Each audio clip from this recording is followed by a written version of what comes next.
Günther, Peeter, Aksel, Ludwig. Poeg kodus? Jah, üleval toas. Tulge sisse. Tere, kas Mardika on kodus? Jah, üleval. Me siis lähme üles ja proovime oma räpast nippi. Jah, muidugi. Lahe kodu.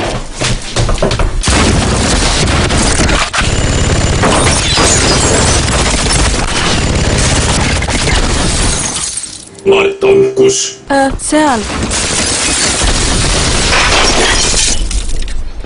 Tere pärastlõunat. Tere.